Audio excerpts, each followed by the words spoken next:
For the last 2 weeks, I have had a very heavily requested video for the best abilities in Madden 22. So I'm going to go ahead and make a monthly series out of this where every single month we're going to talk about the current meta and what I think are some of the best abilities that you can use on your Madden Ultimate Team. Let's go ahead and get into it. What's up, guys? Dan from the Madden YouTube channel. In today's video, we're going to discuss my favorite 3 offensive abilities in September of Madden 22. This is going to be a monthly series, so if you guys are watching this in say like February of 2022, make sure that you guys... This is going to be a monthly series, so if you guys are watching this in like February of 2022, then make sure that you guys are watching the more current updated version of this video as the game plays now, because it's probably going to be a little bit different from what you guys are seeing in this video. Now, we're going to start off with my honorable mention, and we're going to go ahead and go with the identifier. And the reason that I like the identifier is that, to me, this is an old school ability. Anybody who's played Madden for a long time knows that we've always been able to, before the ability era, see who our opponent was clicked onto as a user in Madden. And this has a number of impacts. Let's go ahead and hit the practice field. While nobody gets this ability in Madden's regs mode with the online head-to-head regular teams or CFM, you can still go ahead and develop your players in CFM to get that ability. And in Ultimate Team, this is a really valuable ability, because when you can see who your opponent is clicked onto, you're going to be able to pick up tells on their defense. Simple things such as switching onto a corner. If you notice that they go in a certain order, like from their middle linebacker to their nickel corner to their outside linebacker, and then they flip around and they go to this linebacker, chances are you're going to be able to tell that they're setting up a double Mabel. Now, the drawback is that if somebody is proficient with the quick links and they can use, the quick adjust feature where you can hit right for linebackers or left for defensive line, or Y for the coverage, they're going to be able to make those adjustments on their own. But something that is really important is that you're going to be able to tell when somebody is moving somebody around, sliding somebody out, and you're going to be able to pick up on those tells. Okay, when I see him click on to nickel Roby Coleman and move him out wide, he's in a purple zone. Or when he does that, he's only blitzing him off the edge. Or when he clicks onto this guy, usually he ends up putting him into a vertical hook. Or when he clicks onto this guy, for instance, he puts him into a hard flat. Just seeing your opponent move around pre-snap is really valuable. Now, the other thing is that you can come out in a play that you might have intent to quick snap. If you see somebody that has a habit of cycling through their linemen, you can cherry pick your moment to snap the ball and get them clicked onto a defensive tackle. Or if you have a run play that you want to call, but you know that they have a gap shoot technique, if you can catch them on the player that can't gap shoot, say for instance a linebacker, you might be able to snap the ball and pick up cheap yardage that way. So the identifier is an ability that is extremely important. Not a lot of people use it, but it's in the honorable mention for me, because if you're an offensive minded player, you can change your tempo, you can really catch on to things that your opponent is doing pre-snap based off of how they click around their formation. Our next ability that we're going to talk about is number 3 on my list, and this is the short in / short out elite. And the reason that I really like this ability is that it is actually, technically it's route technician for far cheaper than what route technician costs in Ultimate Team. So depending on the archetype of your player, there are certain tight ends. So say for instance, a possession archetype tight end, they're going to get the short in and the short out for 1 AP a piece. And then you could have the physical archetype receivers, and I believe the route running archetype receivers that are also going to get the short in and short out elite for 1 AP. So this is a 1 AP route tech. In fact, we've talked about this before here on the YouTube channel, and this is a must-have ability if you know how to set up your offensive scheme. So let's go ahead and take the field and explain how that ability works. National Tight End Day, baby. It's a holiday. Tight ends all over the league are scoring touchdowns.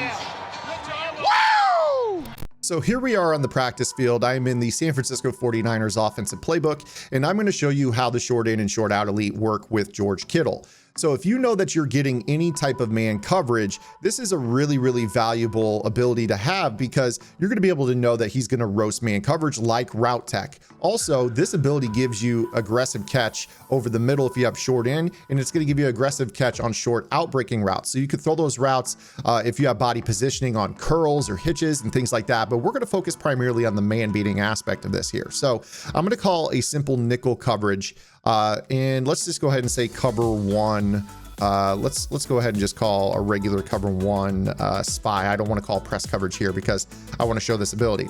So because George Kittle has the short in elite, anytime he is lined up inside the numbers, his route is going to light up and beat man coverage. So I'm going to go ahead and put him on a post route here, and I'm just going to send everyone else to the flat, kind of allowing him to, free up his area of the field that he wants to run.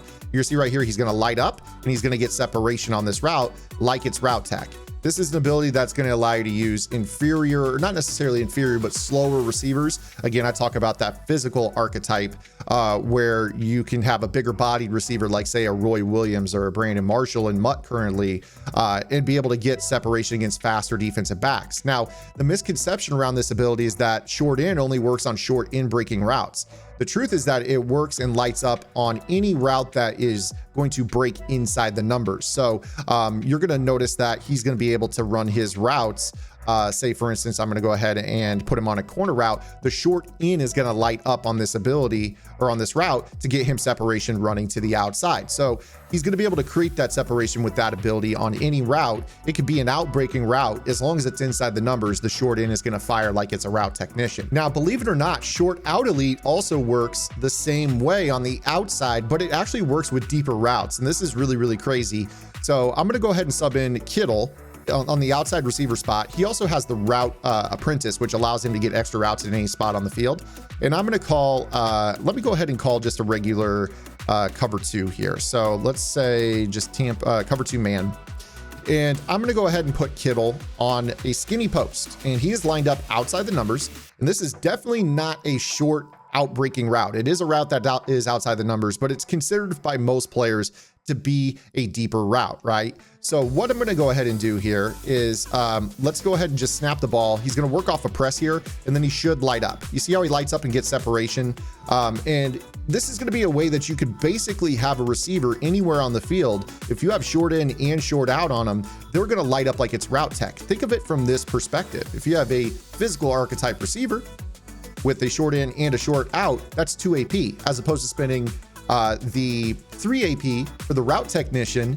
And it also is going to give you those little catches in traffic on the outside. I'm not saying that, you're just going to ag everybody, but if you can get body positioning, there is a good chance that you can light up if you have body positioning on players. Now, again, if they undercut the routes and you can't get an aggressive catch, that's obviously something that you need to be aware of. But I'm just trying to let you guys know that, especially against zone, you're going to be able to, get those ag catches or those body control catches where you can hold on to the ball.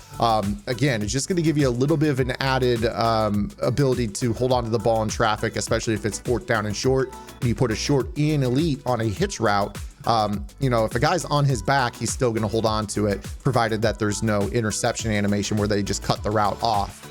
If they're going to get hands on it, they're going to hold on to it. And that's just an added effect. So technically it's route technician for 2 AP, and then catching traffic on the short routes over the middle and the outside included in that same 2 AP.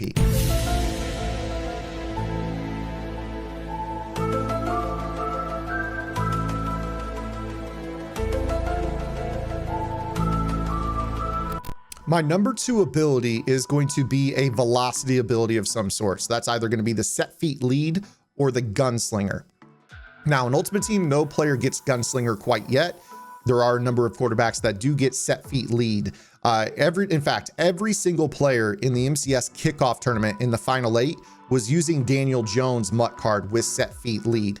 And that's going to give you increased throwing power when leading bullet passes with your feet set. So with the set feet lead, you have to be stationary with your quarterback. With the gunslinger, you're going to be able to make throws off platform on the run, not necessarily guaranteeing accuracy, but increasing your velocity. And this is another reason that zone coverage is very, very difficult to deal with, is that on top of them being slow to, cover, slow to break on throws, you add in the extra velocity of the set feet lead and eventually what will be the gunslinger, and you can see why that compounds issues a little bit. So this is a must-have ability, and again, all 8 players in the MCS kickoff tournament had set feet lead on their quarterback. And last but certainly not least, we're going to talk about the escape artist. Got space, got nobody downfield though.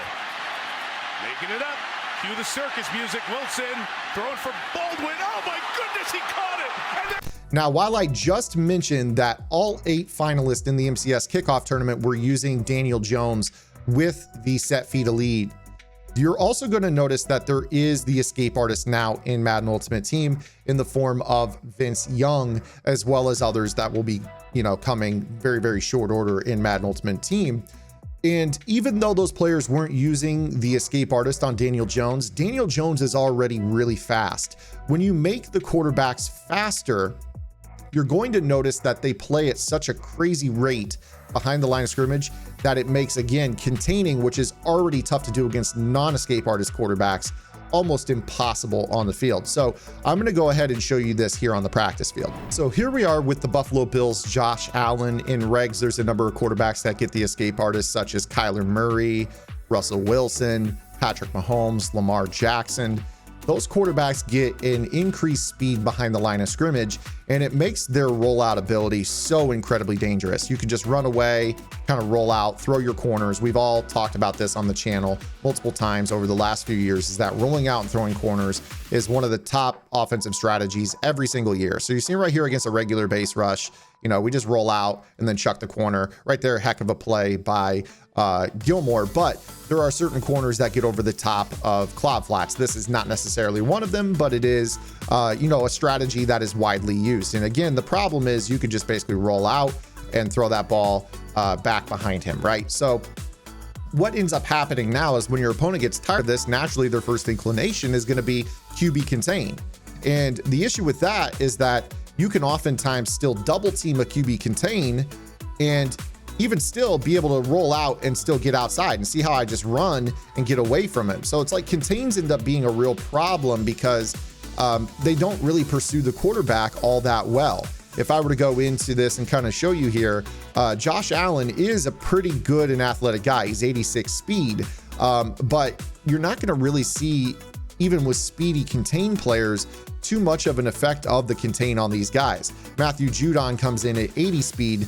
I'm actually going to go ahead and flip Chase Winovich over to that side to kind of explain that is still going to be the case. So let me go ahead and do that real quick. So now we're back on the practice field, and I've got Chase Winovich, and we're going to run him in a contain. He's on outside leverage here, and I'm just going to kind of show you why the escape artist is so powerful.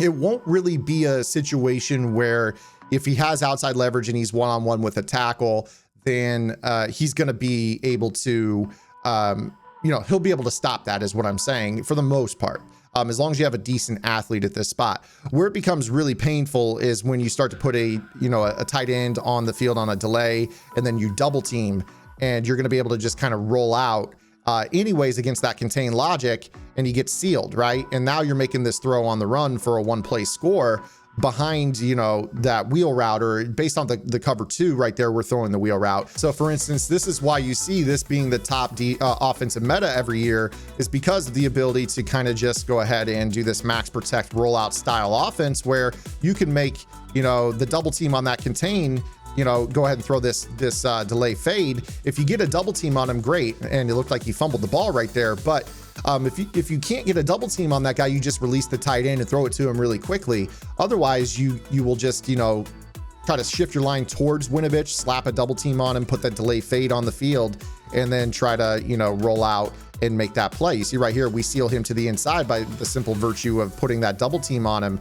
Now Josh Allen sailed that throw, but you see how easy it is to get outside. A simple double team of the edge player, even when they contain, basically sucks him into that double team, rather than him playing his true outside leverage of his contain, which is what we really want. We just want him to get out in the flat. Instead, he automatically runs to the inside and gets himself sealed.